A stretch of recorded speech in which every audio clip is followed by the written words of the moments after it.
Assalamualaikum, bagaimana kabar adik-adik? Semoga sehat semua ya. Baik, perkenalkan saya dengan Dr. Gina Puspita, spesialis anak.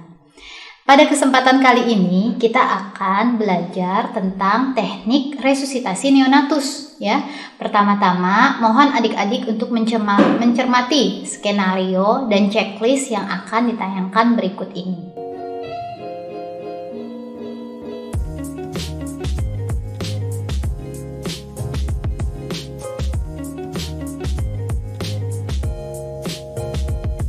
Oke ya, dari skenario sudah kita cermati ya.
Checklistnya juga sudah dibaca.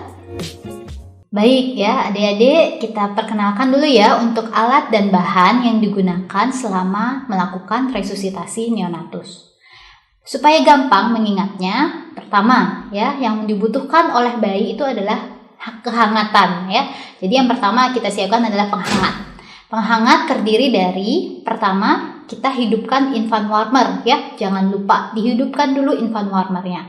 Kedua, kita persiapkan 3 kain ya, 3 kain, 1 untuk alas, kemudian 1 lagi untuk dudukan bantal ya, kemudian yang ketiga untuk menerima bayi.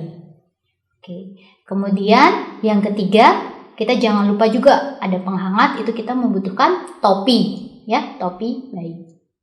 Oke, terus yang keempat kita juga membutuhkan bila bayi itu lahir dengan berat badan lahir di bawah 1500, maka kita membutuhkan kantong plastik. Jadi begitu lahir langsung bayi dimasukkan ke dalam kantong plastik. Oke, itu ya untuk penghangatnya. Selanjutnya yang kedua adalah kita persiapkan airway support. Oke, kalau untuk airway support yang kita butuhkan adalah pertama adalah suction ya, suction bertekanan negatif. Kemudian yang kedua catheter suction, jangan lupa ya, catheter suction ini punya berbagai macam ukuran ya. Nah, yang kita gunakan untuk bayi-bayi tanpa adanya aspirasi mekonium, biasanya kita menggunakan catheter suction nomor 8. Tapi bila bayi ini curiga adanya aspirasi mekonium, maka kita bisa menggunakan kateter dengan nomor yang lebih besar, yaitu nomor 12. Kemudian yang ketiga, kita membutuhkan juga bisa kalau ada curigaan aspirasi itu kita menggunakan aspirator mekonium kalau punya di layanan kesehatan. Oke, ya untuk airway support seperti itu. Yang ketiga adalah untuk ventilasi support. Kalau ventilasi support itu adalah yang untuk breathing-nya ya, bernafas. Jadi yang kita butuhkan adalah pertama balon dan sungkup atau kita kenal sebagai ambu bag ya. Itu ya, 1 paket. Kemudian bila di sarana rumah sakit punya yang namanya tipis resusitator, itu bisa kita gunakan sebagai pengganti dari ambu bag. Oke ya, alatnya. Kemudian yang ketiga adalah jangan lupa ya, untuk breathing kita bisa juga membutuhkan alat seperti alat intubasi ya, endotracheal tube dan laryngoskopnya ya.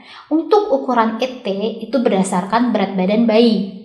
Bila berat badan bayi itu kurang dari 1 kilo, kita biasanya menggunakan ET ukuran nomor 2. Bila berat badan bayi itu dengan berat 1-2 kilo, kita menggunakan ET nomor 3. Bila berat badan bayi itu sekitar 2-3 kilo ya, itu berarti kita membutuhkan 3,5 ya. Kemudian kalau di atas 3 kita bisa menggunakan 4. Tapi itu kita lihat juga ya ukuran dari laringelnya dia ya. Itu adalah ukuran perkiraan ya yang bisa kita gunakan acuan. Kemudian yang keempat adalah kita butuhkan sirkulasi support ya. Sirkulasi itu kalau misalnya anaknya kita temui shock atau sampai heart rate-nya masih di bawah 60, kita butuhkan obat-obatan resusitasi. Apa saja obatnya? Pertama adalah adrenalin ya, jangan lupa adrenalin. Yang kedua bisa kalau membutuhkan pakai sulfasatropin ya. Tapi yang pertama kali kita butuhkan adalah adrenalin. Terus yang kedua adalah cairan ya. Cairan NaCl harus kita persiapkan ya, yang isotonik ya, larutan isotonik. Kemudian yang ketiga, kita juga membutuhkan kateter umbilikal untuk memasukkan cairan ataupun obat-obatan. Ya, yang terakhir jangan pernah dilupakan juga pada saat kita melakukan resusitasi neonatus, biar bisa tahu akurat saturasi dan heart rate-nya, kita menggunakan pulse oximetry bila ada di tempat kesehatan. Kemudian yang terakhir, yang kelima adalah transport support. Ya, transport support. Bagaimana setelah bayi kita lakukan resusitasi, mau mentransport dari ruang resusitasi ke kamarnya ya, ke kamar bayi dengan menggunakan inkubator. Ya, begitulah perkenalan ya alat dan bahan yang dibutuhkan untuk melakukan resusitasi. Assalamualaikum warahmatullahi wabarakatuh. Waalaikumsalam ya dok. Baik dokter, ini akan ada rencana persalinan divekasi yang ini, mohon bantuannya. Siap dok. Sebelumnya saya mau tanya dokter, ibunya apakah ada diabetes mellitus, riwayat diabetes mellitus, hipertensi atau tiroid dokter, penyakit tiroid? Ada diabetes mellitus. Oh, baik dokter, diabetes mellitus ya dok. Kemudian untuk ketubannya sudah pecah atau belum ya dok ya? Belum Ya. Janinnya tunggal atau? Tunggal ya. Untuk usia kehamilannya sendiri dok, aterem atau prematur ya dok ya? Perkiraannya. Aterem gitu ya. Ini rencana persalinannya setelah dari hasil USG, presentasinya apa ya dok ya? Kebetulan presentasinya itu bokong. Oh bokong, baik bokong ya dok ya. Rencana mau persalinan secara? Kami coba untuk spontan dahulu. Spontan, baik. Kalau untuk riwayat perdarahan intrapartum seperti plasenta previa atau solusio plasenta tidak ada ya dok ya? Tidak ada. Baik dokter, kami coba ya dok ya, usahakan yang terbaik untuk ibunya. Ya, terima kasih dokter, mohon bantuannya. Oke, siap, saya akan melakukan edukasi dulu kepada ibunya. Ya, silakan. Bapak, suaminya ibu? Oke ya, Bapak, Ibu, saya dengan Dokter Gina yang akan membantu bayi yang akan Ibu lahirkan. Bila nanti bayi Ibu mengalami masalah, maka akan kami tolong ya. Jika saat proses resusitasi membutuhkan pemasangan alat bantu nafas, kami minta izin ya Bapak Ibu untuk melakukan pemasangan alat tersebut untuk menolong bayi Ibu. Apakah Bapak dan Ibu bersedia? Ya, terima kasih ya Bapak Ibu. Baik adik-adik, langkah pertama untuk melakukan resusitasi neonatus adalah persiapan alat dan bahan sesuai dengan yang sudah saya sampaikan tadi. Yang kedua, kita lakukan cuci tangan dulu.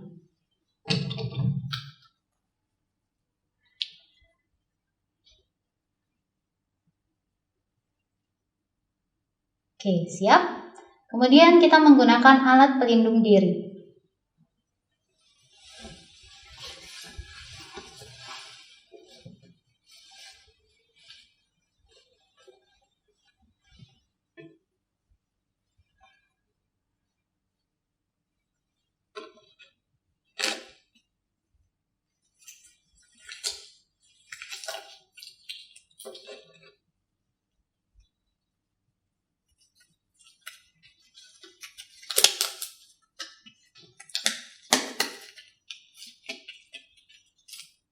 Oke, saya siap menerima bayi. Kita siap menerima bayi. Sebelumnya ada 2 pertanyaan, bernafas atau menangis. Kemudian yang kedua adalah tonus otot. Kemudian kita terima bayi. Bayi tidak menangis, Dok, dan tonus ototnya jelek. Baik. Setelah bayi diterima, kita melakukan langkah awal. Pertama, hangatkan bayi, kemudian posisikan bayi. Bayi diposisikan semi ekstensi dengan posisi bahu ada di bantalan. Kemudian kita lakukan pembukaan jalan nafas, kita hidupkan suction, dan kita mulai menyuction. Suction dari mulut, kemudian baru hidup. Setelah itu kita keringkan bayi sambil melakukan rangsang taktil. Kita ganti kain yang kotor dengan kain yang bersih. Posisikan kembali bayi. Baik, setelah langkah awal, selanjutnya yang kita nilai adalah pertama, denyut jantung. Ada dua cara pengukuran denyut jantung pada bayi baru lahir. Pertama, kita bisa melakukan pengukuran melalui vena umbilikalisnya, atau yang kedua kita menggunakan stetoskop. Kita hitung dalam 6 detik, kemudian dikalikan 10. Kemudian yang kedua adalah kita melihat laju nafasnya, dan yang terakhir adalah tonus ototnya. 3 itu yang kita nilai. Pada kasus didapatkan heart rate adalah 40, kurang dari 40, kemudian tonus otot jelek dengan laju nafas dia megap-megap. Maka apa yang kita lakukan? Pertama, pasang saturasi. Boleh sebelah kanan ya. Kemudian yang kedua adalah kita melakukan VTP, ventilasi tekanan positif. Kita memiliki ambubek. Pada bayi aterem, untuk ventilasi tekanan positif, kita menggunakan ini yang disebut adalah PIP-nya yang kita bisa atur. Kemudian di sini adalah PEEP-nya. Pada bayi baru lahir yang aterem cukup bulan, maka kita menggunakan fraksi oksigen di 21%. Sedangkan untuk pada bayi prematur kita menggunakan fraksi oksigen antara 30 sampai 40%. Bagaimana cara mengatur fraksi oksigen dengan menggunakan ambubek? Bila kita mau mengatur fraksi oksigen di 21%, maka kita harus melepas reservoir dan tidak memasang ke oksigen. Jadi kita hanya begini saja. Ini adalah 21%. Untuk bayi prematur kita menggunakan 40%. Bagaimana dengan ambubek kita mengatur 40%? Kita lepas reservoirnya, kemudian kita sambungkan ke oksigen. Untuk oksigen bisa di antara 8 sampai 10 liter per menit. Bila kita menggunakan pemasangan ini semua, reservoir dan sambung oksigen, maka fraksi oksigennya menjadi 100%. Ini penting karena kita harus mengetahui berapa sih kecukupan oksigen awal pada bayi baru lahir.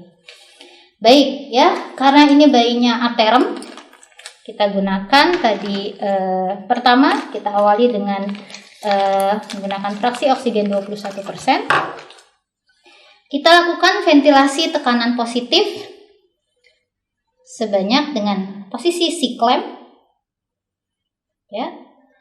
Dalam 30 detik sebanyak 20 sampai 30 kali per menit atau 40 sampai 60 kali per menit ya. Baik. Posisi 1 lepas-lepas, 2 lepas-lepas, 3 lepas-lepas. Lihat, kita harus memantau pengembangan dinding dada pada bayi pada saat kita melakukan VTP. Kita nilai untuk pengembangan dinding dada dengan menggunakan Sri BTA. Ya, baik. Ternyata setelah dievaluasi dalam 30 detik pengembangan dinding dada masih kurang bagus. Kita lakukan Sri BTA. Kita benarkan sungkupnya. Kita reposisi. Kemudian kita lakukan. 1 lepas-lepas. 2 lepas-lepas. 3 lepas-lepas. Ternyata belum ada pengembangan dinding dada. Baik, kita lakukan lagi. Buka airway B. Kemudian kita lakukan isap. Kita lakukan isap lagi. Setelah itu kita lakukan lagi. Lepas-lepas. 2 lepas, 3 lepas. Kemudian kita evaluasi lagi pengembangannya. Bagaimana? Ternyata dia tidak juga untuk mengembang. Baik, kita naikkan tekanannya, ya. Pada bayi yang aterem, PIP ini kita atur dalam 30, ya. Kalau kita menggunakan tipis resusitator, kita bisa mengatur PIP di 30. Tapi karena menggunakan ambubek, kita tidak bisa mengatur, sehingga kita mengatur penekanan pada ambubeknya. Seperti ini, mungkin tadi kita awal seperti ini, mungkin kita harus tambahkan lagi. Untuk reservoir yang setengah liter, itu dia PIP-nya 30, ya. Tapi kalau di sini reservoirnya 1 liter, kita pakainya itu biasanya PIP-nya sudah bisa lebih dari 30, ya. Jadi untuk penambahan tekanan dan FiO2 kita pasang dia ke oksigen.